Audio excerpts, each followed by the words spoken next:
every street corner. Pure Pollino starts now. Okay, happy Thursday, everybody. My name's Michelle Pollino. Welcome to Pure Pollino. It's Thursday's edition. And we are going to fill up our tummies with so much loving of food. It's going to make you go crazy and run out the door and go get some food.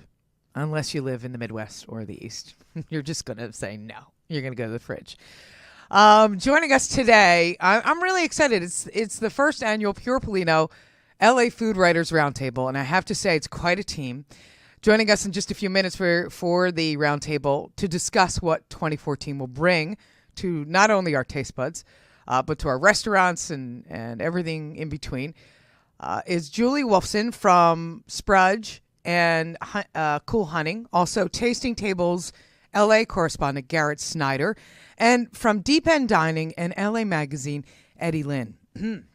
Now, before we get into this beautiful roundtable that we put together just for you, we have to get to the part of the show that makes us laugh and makes us cry and sometimes makes our stomachs turn. It's your favorite and mine. It's the Foodie 5. And there it is. I still got the gay one. In your news today. I still got the, I thought we were going to do the new one. You didn't load it? I like that one. Okay, well, it's all right. We'll do that next week. So I was putting this together last night. I have to say I was actually laughing. I was laughing so hard that I started to cry, and I started reading over my notes this morning, and I'm starting to cry again because there's a couple of really interesting stories. Well, the first one, of your Foodie 5, number 5 in this week, the food stories that just make you go, what?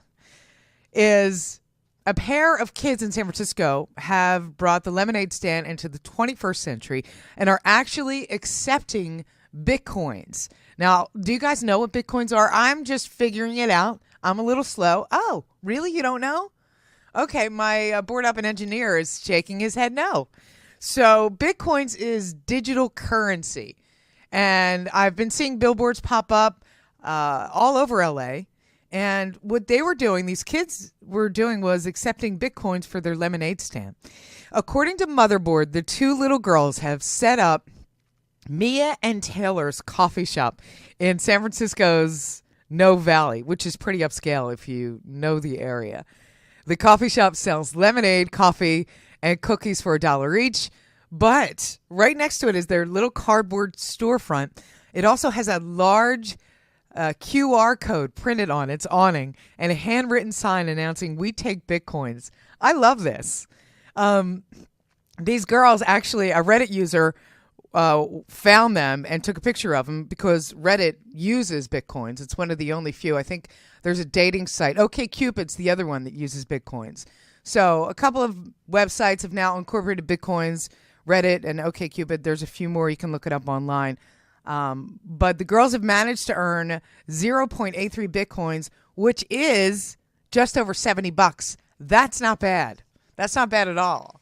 That's more than I make here in an hour, which is saying a lot. Number 4 in your top Foodie 5. You knew this was coming. You knew it was coming. And I hope my brother Christopher is listening. And my favorite people in Philadelphia, the Olitskis. In celebration of the January 1st legalization of marijuana in Colorado, a sushi mini chain with locations in Denver and Boulder has introduced weed pairing menus to help customers answer the age-old question, hey, what kind of weed goes with my sushi? I really want to know. I mean, come on. I gotta be honest. When I think of weed, I don't think of sushi. But hey, the place is, if you want to know, the place is Hapa Sushi Grill and Sake Bar. Okay, could you imagine? Could you imagine smoking weed and then having sake? Now, sake makes me feel giddy already, so I can't imagine taking a hit of pot. I think I'd be like over the moon. So here's a couple of their pairing menus. And, feel free to throw them out in the chat room as well. Their first pairing menu suggests the combinations, I hope I'm saying this right, Pacalolo shrimp with Pakistani Kush, which I've heard of. I've just heard of it, Ma. Honey miso salmon with sour OG, which I've never heard of. Have you? You've heard of it? No. Okay. Everybody's like, no, not me. And katsu curry with blue dream. Yeah. Another ad at the restaurant points out these are ergonomically designed to reduce paranoia. I don't know. That was, I have to say, one of my favorite stories so far. Okay, number 3 in our top foodie 5. Number 3. Now, if you spent the better part of your holiday season worried about the possible sriracha shortage and thus spent way too much time buying out your market supply of sriracha, a spokesperson from Hoi Fung, who makes sriracha, said that they plan to resume shipments at the end of the month. Meanwhile, a couple of states away, taking a place straight out of Governor Rick Perry's book. Now, let me explain that. He came to California last year and lobbied companies to move away from California to a more, what he says, business-friendly state, Texas. Yeah. Texas Republican, I don't know. Jason Villaba sent a letter to the CEO of Sriracha, David Tran, this week inviting him to relocate the spicy enterprise to Texas, where he promised that government interference would be minimal. That's so interesting because how they feel about abortion and this, it just doesn't make sense. Villaba noted that Texas has no corporate taxes and that it's a right-to-work state, which makes it unfriendly to unions. Yeah, Texas. Okay. There's a few things that he got wrong, though, when he sent that letter. And I got this off of Eater, so thank you, Eater, National Eater. The representative got a few facts wrong. In a statement to the media, for one, he said he could organize a delegation of Texans who would come to Rosemead, where the company's based. Wrong. Company's not based there. I should have probably looked up where it's based, shouldn't I? Yeah, I think it's... Fuck. I forget. The second thing he got wrong is his Dallas-based office said Hoi Fung Foods has been forced to partially shut down its operations by a ruling stemming from a lawsuit filed by the city. That's not really true. It was ordered to do what it takes to stop the stank. There was no actual partial shutdown. Okay, so that was number 3. Number 2, I know everybody's getting football fever, and I really feel sad about the Eagles, but I'm really happy about the Chargers and the Saints and maybe the 49ers. That's just for a friend. I really have no feelings about the 49ers. I just care about the Chargers. So number 2, and we know that it's coming up in February. It's Super Bowl. Don't have a meltdown. But Kraft has announced that it is running low on Velveeta. Now, I don't know if they're trying to create a whole Velveeta apocalypse or what, but mysteriously, the company has not given a reason for the apparent shortage of the cheese-like product. It's Cheese Wit or Cheese Without in Philly. That's what we're calling it. We don't call it Velveeta. I don't know if they're hoping for a sriracha-like run on the cheese. They are already hashtagging it Cheese Apocalypse, and panic websites are running recipes on how to make queso dip without Velveeta. I use Manchego myself. Just saying. A spokeswoman for Kraft merely says such shortages happen from time to time and that the lack of availability is no more noticeable because of seasonable demand, meaning the Super Bowl. And that is our number 2 story. Now for your number 1 foodie story of the week.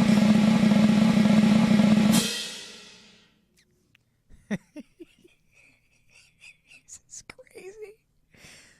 Human breast milk is normally intended for consumption by babies. Yeah. But people keep finding other uses for it. Chefs have turned it into everything from lollipops to breast milk sherbet. Yeah. And now a set of entrepreneurial women in China have been making a killing selling artisanal breast milk soap.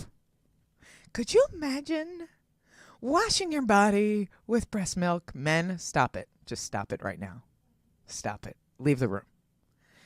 According to Once China Times, the breast milk soap is sold as a beauty product on the online shopping site Taobao.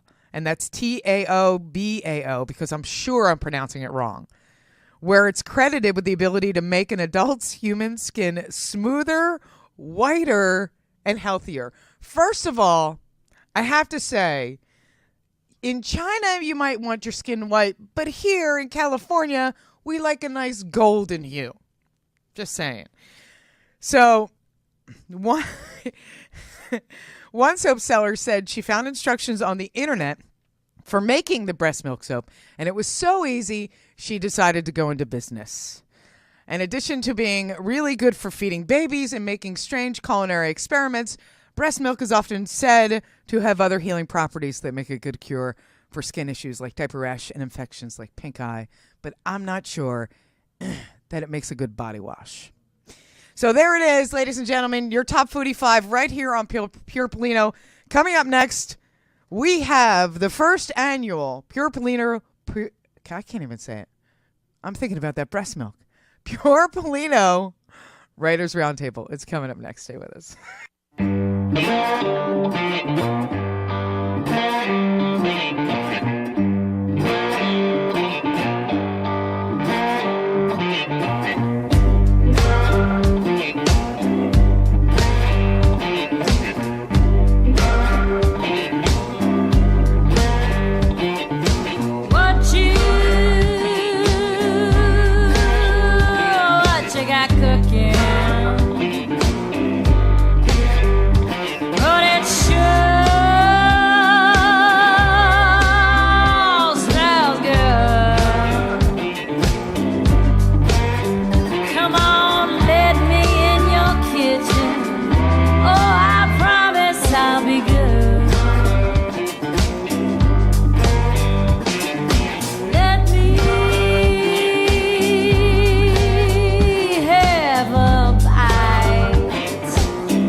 That was some blues, ladies and gentlemen. Welcome back to Pure Pollino. And that was LA's own Annie Osborne. She will be performing in town tonight at the Sassafras if you want to check her out. No cover. No cover at all. Is that a Steely Dan reference? No, it is not. No. Valet and Street Parking, a great band. I've seen them a couple times, and they play some great music. So, and also, if you hear it on this station, go up and tell Annie because she wants to hear it. Right now, I'd like to welcome my first annual Pure Pollino Food Writers Roundtable, and I am so excited. Do we have applause? Applause? No. Wow. There it is!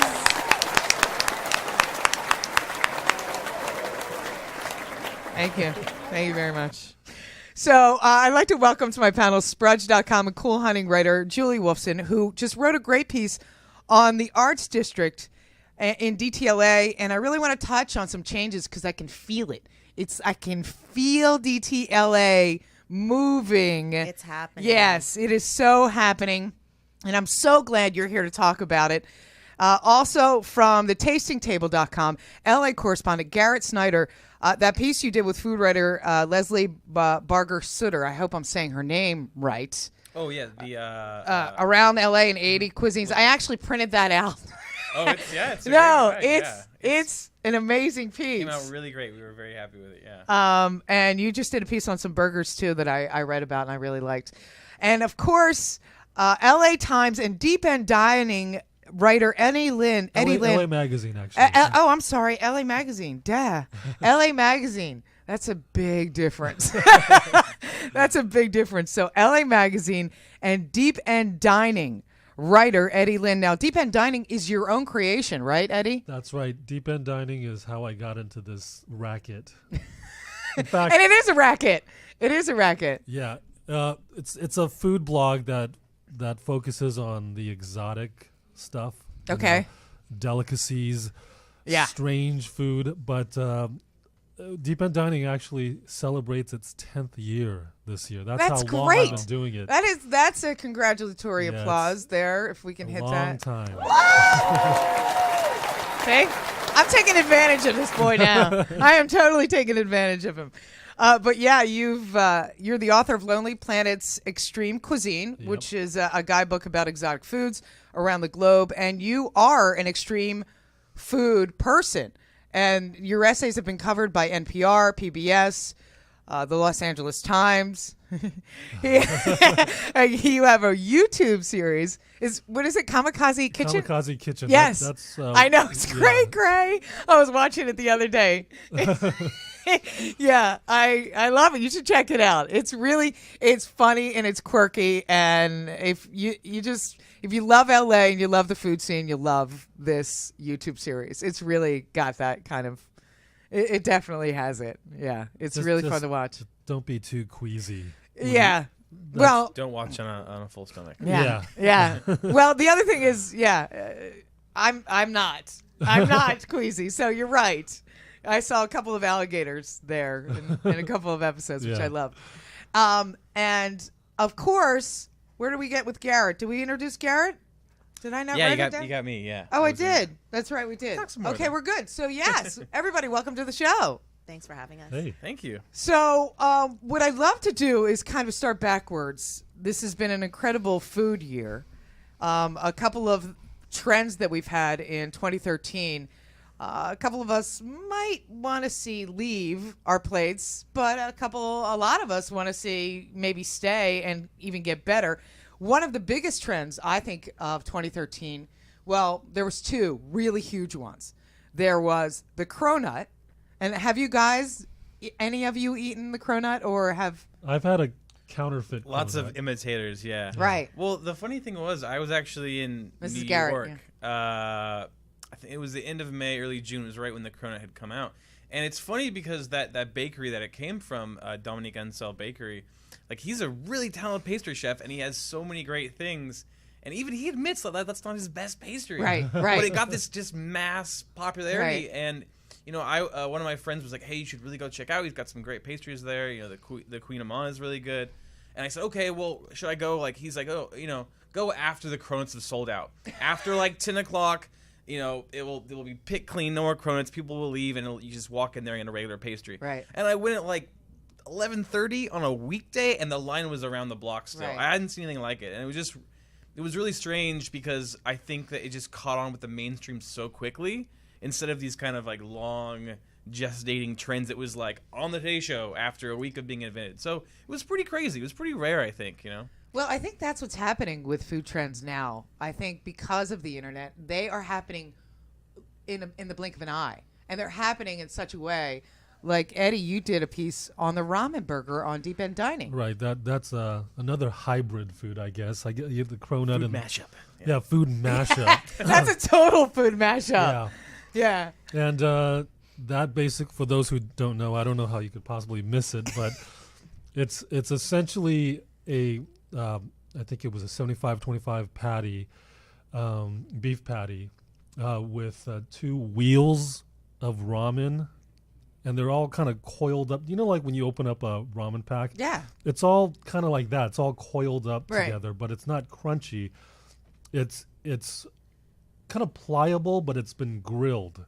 So there's a smokiness to it and there's a firmness to it. So it acts like the buns of the burger. So it's the burger. It's the meat patty itself is actually, in between these 2 wheels of ramen, and then there's a special shoyu sauce that comes with it. This does not sound appetizing whatsoever. It's, you know what? I mean, people wait hours for it, They- right? There was they- an hour tasty. Oh long. my God, they wait You hours think it for sounds it. Stacey? It does. I just would never wait for 3 hours. You to should have. try Did you see the one. video? Literally, Yeah, I like shot a that coiled video. snake. People were Right. lined around this building. And I think you can try. People can have been recreating it at home, right? If you want to Yeah. doctor your own, Yeah. little instant ramen packets. It's It's But is it doable. bad that I would just go to Sujita and get ramen and Yeah. then go Oh, to that- plan yeah. check and be just as happy? Right. No. I'm with you. I want my ramen in a bowl. But, I don't know. I still want to try it. I want to try it because I'm an adventurer in food. I will definitely try anything once. I mean, there's usually a Ex- reason why these things. You're right. I mean, there's not like some secret that no one's come upon for thousands of years in terms of cronut, croissant, or donut croissant combinations or ramen burgers. Well, that's so. what I was Yeah. confused by, because to me, I didn't understand cronut because I feel like there's so many pastries with croissant dough and there's so many fried pastries. I still wasn't sure what all the excitement was about. There's a lot of pastry out there. I think you make a great point. There's a lot of pastry that people don't know about. Well, the thing that struck me too is that when you're using croissant dough, that's already laminated with tons of butter. There's butter worked into it, so you're taking butter-filled dough and then frying it. And I think some people didn't really think, like, wow, how many calories am I actually eating? Right. With this little tiny, Yeah. like, Scary. circle of Right, dough. and then you have the bacon maple cronut, which just imagine the caloric content on that. Yeah. I had that. See, that's the Yeah. thing. You add bacon, you add sea urchin, you add foie gras. I Right. mean, that's like one of those things you just Right. throw on, Right. and it elevates it, I suppose. Yeah. But I'm a little tired of that trend too. Yeah. you know. Kale's So- not welcome. That's a different trend. Kale Well, is- and I was just going to get to kale. Like, okay, and I would say kale was also a huge trend Absolutely. that I think will continue. What do you think, Julie? I think it'll continue, and then I think everyone will search the farmer's market for something else because the chefs will get bored of Yeah, they making will. 25 different kale dishes, and they'll keep it in some dishes, and they'll move on and find some other green to be obsessed with. So we'll see which one is the next one.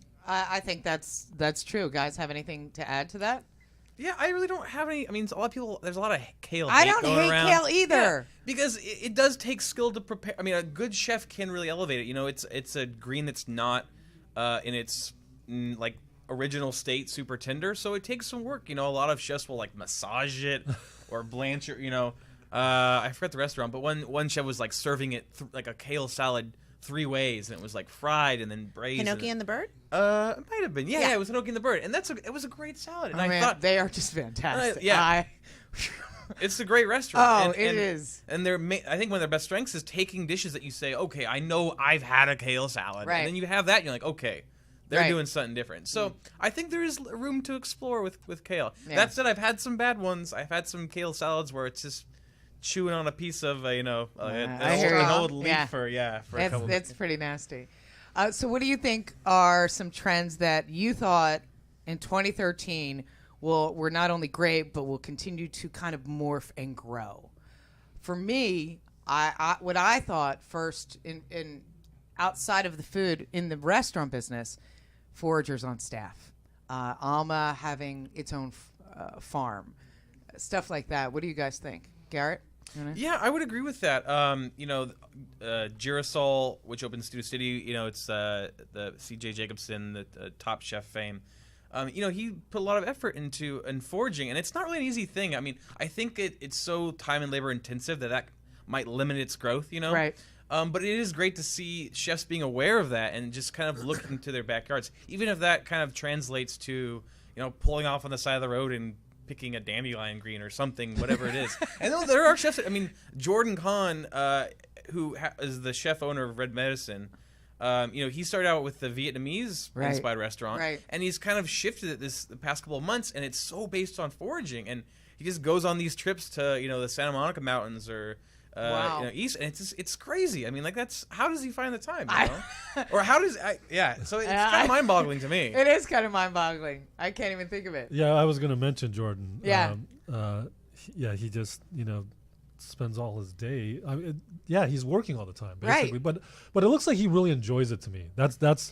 I think that's the only way he can really do it if he has. That's the thing, that they time. don't do it as a trend and toss some flowers on top of a dish, but someone like Michael Voltaggio, who really thinks through the ingredients, really creates a dish based on the foraged things that have been gathered for him. I'm not sure if Michael's out there foraging himself. He's usually driving a sports car around town. But he does really understand ingredients, and when he's going to incorporate one into a dish, he thinks it through, and he's not just tossing something on top. No, it's But true. if it was me, I would do the garden thing rather than go. Let the vegetables come to you. Exactly. Bring it to you. What Alma does. What Alma does, and yeah. Willie Jane, Chef Govina Armstrong. Right. He partners with a garden plot next door to him. It's not his, but he basically they work together, and he can ask for certain vegetables and things like that to be grown, and it's right next door to his restaurant. Yeah. I do think you're right. I think there's going to be smaller restaurants with plots of land that's what I think will happen in 2014. We'll see more of. Because I think Alma has set the pace, and there's another restaurant in Chicago I'm trying to think of the name of right now that's doing the same thing. So, I think that's probably going to be one of the biggest trends that come in. And I know, Julie, I want to talk to you because we were the last time we were talking, I had so many comments from so many listeners, especially a couple of twits. I can't even say the freaking word. Tweets. Thank you. Tweet. A few tweets that really wanted to know about milk and how the coffee industry is using milks and different types of milks in coffee. It's really interesting. Each coffee bar that opens makes a really specific decision. Yeah. Are they going to spend the money on organic milk? And then they start debating between Strauss Barista milk and Clover Organic, and which one is better. And they're both fantastic. It's usually to the discretion of the barista or the manager of the coffee bar. But it's very interesting that they consider that an ingredient in such a way that it's part of the flavor, and they are discerning between the flavors of milk, not flavored milk, just the milk itself. Right. And I know many people who are advocates for Strauss Barista milk or Clover Organic, or have found another organic milk that is their favorite. And I think it's fantastic because in general then they're going with local dairy. Just like McConnell's ice cream in Santa Barbara, they have their own dairy, and they are buying from very specific cows. They know exactly what they're sourcing and exactly what they're making for their ice cream. And a lot of these coffee bars are doing something, along those lines, making really specific decisions. That's really interesting. And then you have all the nut milks too. A lot of places now where they make their own almond milk, which Right. I actually, it was funny. Krista Simmons, who's the food editor for the LAist, she is a huge fan of making her own almond milk, and I was like, "Oh, it's got to be so complicated." Right? It's not at all. It's so really simple. Really? It's like making a tea with just like almonds you put in the blender. And Bar 9 that's opening in Culver City, they're making their own hazelnut milk. They've decided that hazelnut pairs with coffee better than almond. and other places are making a multi-nut milk and they're hand making their own. Then they're deciding what almonds they want. Are they truly raw? Are they raw like the supermarket raw? And they're trying to source them directly from the farms. It's getting really detail oriented. It is getting really My detailed. mom used to make soy milk for me. Fresh Really? soy milk. Yeah, I grew up with fresh soy milk. And when I saw soy milk as a trend years ago, I was like thinking to myself, I had this all my life. I never thought it was anything special until it was special. Right. That's why you're so tall and strong. That's It's you're also getting nutrients that I wasn't. It's also Chinese people are lactose intolerant, but I'm not. I'm not actually. I can drink really? as much milk as I Oh, want. wow. I don't Maybe know because why. you didn't have too much growing up. You can walk in both worlds. I can. Yes. He's walking the line. Each of you definitely has a specialty, like Julie with coffees and whiskeys too. Always fun. Yes, whiskeys, and we've seen a lot of amazing drinks and drink concoctions really come about in 2013. That I think will continue. Well, can we talk about juice? Because I am perplexed by this situation because I would prefer to eat food and occasionally have some yummy, delicious food like juice combination. But now there's a juice bar in every block. Yeah. What's going to happen? How is this all going to sustain And itself? it just started. Turmeric season just started. Oh, too. yes. Uh-oh. Turmeric Everyone's season is big. Turmeric and everything. That is the juicing. I love this, you guys. So tell me, why do you think that's going to continue? And yes, It's I'm a juicing right turmeric now. almond milk. I'm juicing right now. It's weird because it's You one are? of those things where there's some people who are into juicing because of the flavor and the refreshment and things like that, and some people who just say, I want to clear my liver of everything. Give me the most potent, weird vegetable concoction you have. So to me, those are, I don't know, they're almost distinct. And, I do think that will continue, but I just think it will probably kind of separate a bit more those two trends almost. I'm in agreement with Garrett because I do juice, and I juice usually if I want to lose like 5 pounds, I'll juice for 3 days. Boom, done.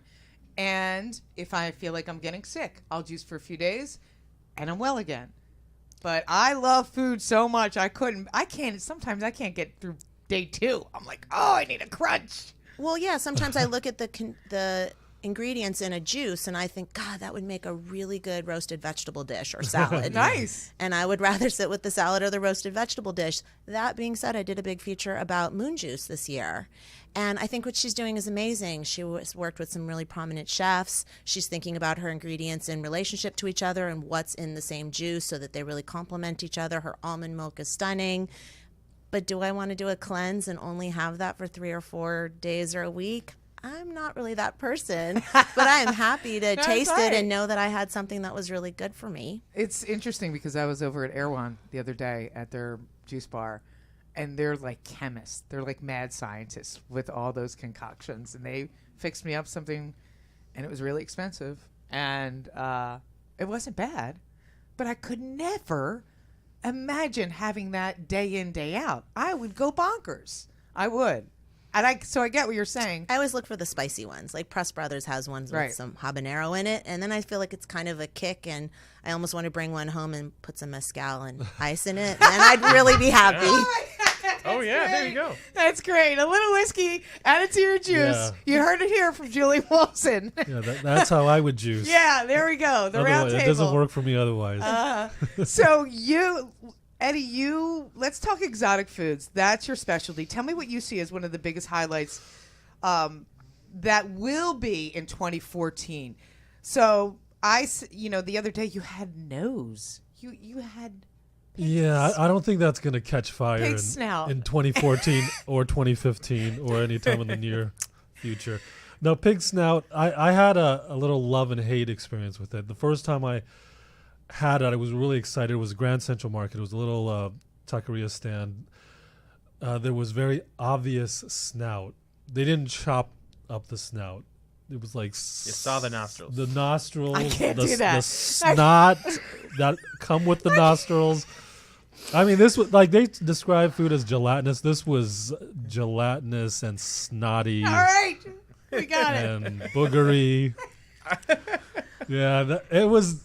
Somebody in the chat room's like, I'm so grossed out right now. Well, there was no this is what I respected about that particular taco stand. They did not try to disguise it whatsoever. Yeah, they weren't chopping it up. And it was called trompa. Trompa? Yeah, trompa. Interesting. So Yeah. I had trompa as a for the first time, and it had this really sharp gaminess to it, which I didn't expect. It was just really powerful. And coupled with that extreme gelatinous texture, it was just too much. Yeah. And I couldn't handle. However, a few months later, I went to this big kind of swap meet marketplace. I always forget the name of this place. In Boyle Heights, I think. And they had fried snout. It was almost like a chicharron texture, but a lot thicker. And that was nice. That was not bad. That was actually really good. Yeah. I tried. Well, because believe it's it or not. fried. That's Yeah. why. There are proper ways to prepare Yeah, snout. exactly. Just More fry The it. proper way. More So, oil and fry it. For 2014, do you see anything really? Okay, I always get these predictions wrong. Always. You Like, do? I've never Well, gotten then, it. Garrett, I Garrett. I thought Guy Fieri was going to open up Flavor Town in L.A. finally, but no, he didn't. no. I'm hoping for that too. I'm hoping Guy Fieri opens up a restaurant here at Hollywood Highland. That would just be the best thing. Anthony Bourdain's opening something up in New York, which I just read this morning, and I'm so bummed out about that. I'm so bummed By the way, out. I was being sarcastic that whole time. Okay. You don't know me, so I don't. Well, we're you figuring might it out. think- We're yeah. figuring it out. But anyway, so I'm never right about these things, but I'm gonna go out on a limb here and predict that a certain ingredient is gonna catch fire. Now last year I went to the fancy food show. Yes, we in were San thinking about Francisco, going and up. Yeah, it's gonna it's again this month. yeah. I'll be there. Oh, you you're gonna are? be there? You I'm guys gonna are be going? there too. I'm gonna Yeah. be there. Great. So I noticed black garlic. Black garlic. Black You're garlic. Up, Julie. Yeah. Okay, so now all three of them. Now, a lot of people aren't using it quite yet. I mean, I've seen it in a couple of menus. Let's talk about However, it. it hasn't really, taken over like kale or anything like that. But here's a big indicator. Okay, now I'd put all my money on it because I've seen this. I just saw it available at Trader Joe's. So when Trader Joe's carries it, That's it. You're done. that's it. That's It's it. done. Because they have so little square footage, they're only going to put things that are really going to, sell and people want. So, what is black garlic? Is it? It's like a garlic that's been slowly cooked, I guess roasted slowly for several weeks until it's kind of really intensely caramelized. It's not fermented. People think it's fermented, but it's not. It's highly caramelized, so that it almost has this sweetness to it. It's not the garlic as you and I would Right. usually encounter. It's almost to a sweet. Oh, the chefs will go level. nuts with that. Yeah. They'll go nuts with Very that. creamy too. It's very soft at this point. Oh, interesting. Oh, yeah. They'll go nuts with that. Yeah. which Because it is- seems like such an exotic ingredient Right, now, and you see it And they occasionally. can But make if it it catches themselves. on, They can Yeah. make it It themselves. sounds- it sounds like 'cause it's something- cooked in the entire bulb. Yeah. Okay, so it's kind of like sealed. Yeah. And that's Val how is it's done. Val in the chat room Googled it, and she said it looks amazing. Yeah. tastes good. I can't wait to taste it. Garrett, what do you think in 2014? Well, I'm glad you mentioned fermentation, because I think that's the thing that actually had a big year this year with every restaurant having this like pickle plates, the year of the pickle plate in a lot of ways. Right. And I think that will kind of expand whether it's restaurants fermenting their own sauerkraut, kimchi, whatever things Right. like that. Because fermentation, even making their own yogurt. And I think that can also extend to breads a lot. There was a really good article probably about maybe a month or two ago in the SF Weekly, and it was Anna Roth had this thing talking to people who were chefs who were grinding their own flour and milling their own flour, stuff like that. It's kind of And bragging about their sourdough starters. yeah, Really? exactly. Yeah, and it's something where it's funny because the quote that stuck out to me was someone who was growing all their own wheat, milling it themselves with the stone by hand, all this, Wow. medieval technology. And, Mad they said scientist. they were basically the gist of it was like, 10 years ago, if you had told someone, "Oh, you're going to go to the farmer's market and pay $5 for an heirloom tomato," they'd be like, "No, I'm not. That's I Right. don't pay more than Yeah. 5 cents for a tomato." Same thing for flour. We go to the store now. We buy flour. It's cheap, and then I think maybe one of the upcoming trends is buying heirloom flour. Going to a farmer's market, buying wheat from the farmer. Right. And I think that's something that could definitely take off.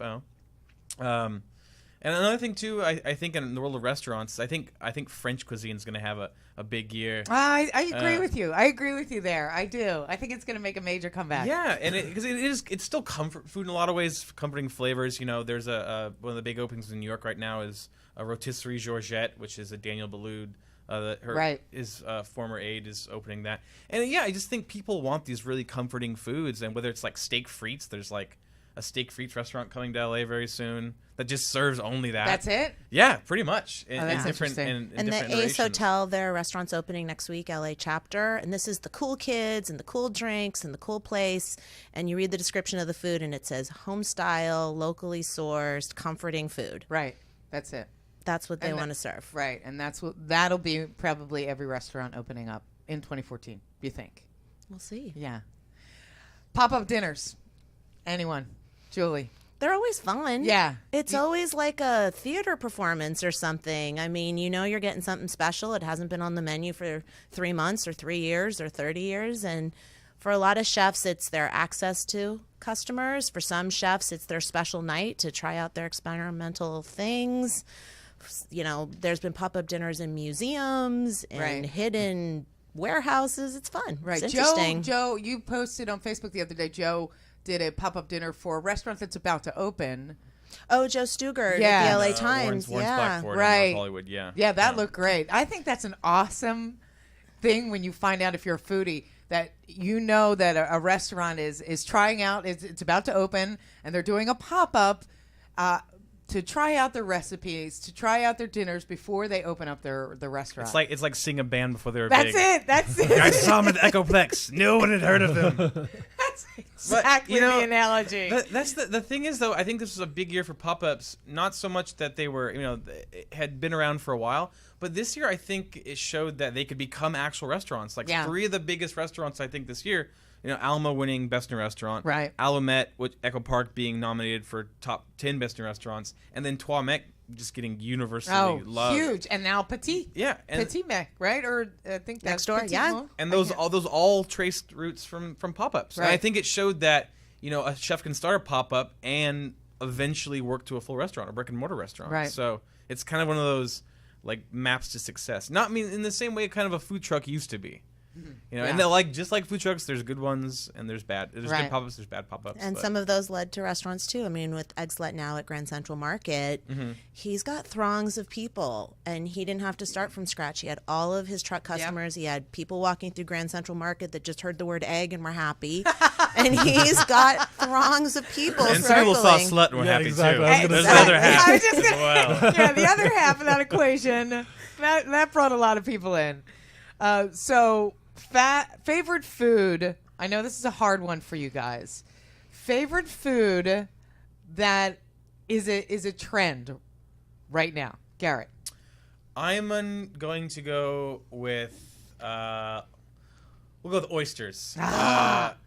Because to me this was, for a coastal city, Los Angeles really was missing out on great oyster bars, and I think we gained so much ground this year. And across the country, a lot of really great seafood places open, and they kind of focused on that kind of retro style of seafood, lobster rolls. Right. We actually just at Tasting Table had in November our first lobster roll rumble, which is an event we do in New York. We'll be doing for several years. I love that idea. And people they loved it. It was packed. Lobster rolls. There's so many restaurants doing them. It's great. We're gonna my favorite's over at Little Fork. I have to be honest. That's my favorite. The Honuki and the Bird. I know we're repping. Oh yeah, theirs is amazing. Connie too. and Ted. You can't go wrong. Okay, all right. What? And Son of a Gun. I just really like lobster rolls. I know, I get it. I totally get it. And I really like oysters. And I think oysters are kind of like the precursor to French food and French restaurants, because when you do a good oyster with a good mignonette, how do you say it? Mignonette sauce, it is a very French thing to do that with some champagne. Have you gone to the Jolly Oyster at Ventura Beach? No. We got to do that. Yeah. Field trip. Road trip. Road trip. Okay. Favorite food star, Eddie. Even though you've been a food star. I'm just going to say, favorite food star. Food star. Oh, I got a different question. Yeah, okay. you did, because we're running out of time. Nigella Lawson. Come on, she's single now. She's single. And, Yeah, well, that was pretty. Yeah. There we go. Yeah, there it is. She's 50. Look at her. Oh she's my fantastic God. looking. She's fantastic. She drank her soy milk. Yes. She certainly did drink her soy milk, and nobody say anything about breast milk right now.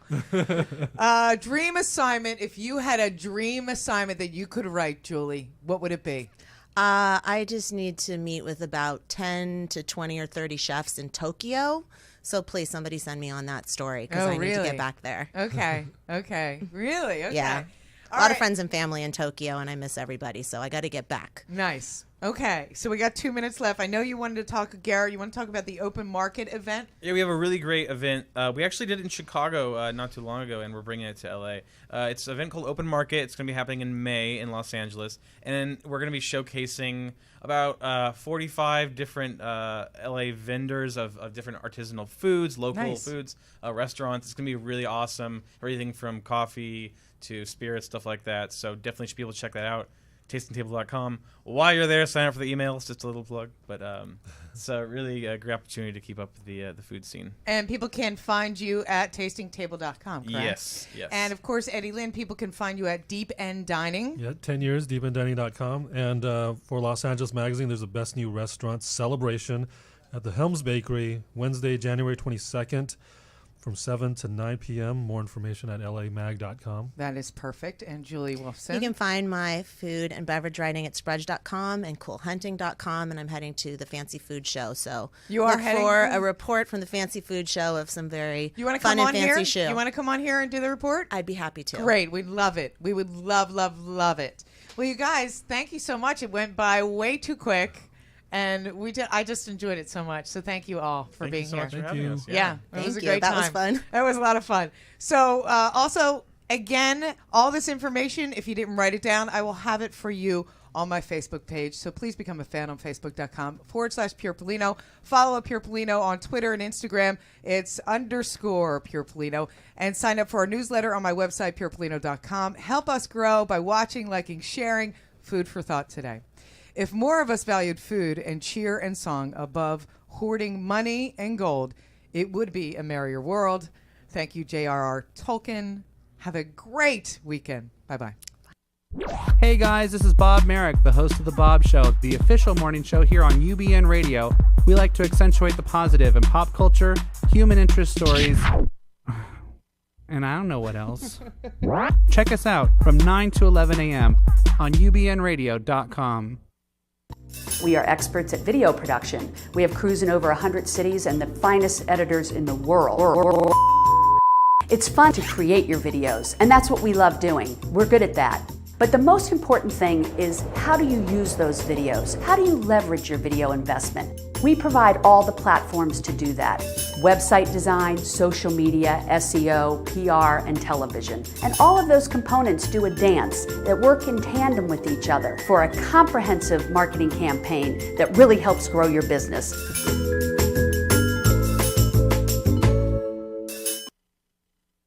We're the kids your parents warned you about. And now we have kids of our own. Hi, I'm Sean Kanan. And I'm Michelle Kanan. Listen to us on Kanan's Rules Wednesdays and Fridays on UBN Radio. Very good, babe. Nice work.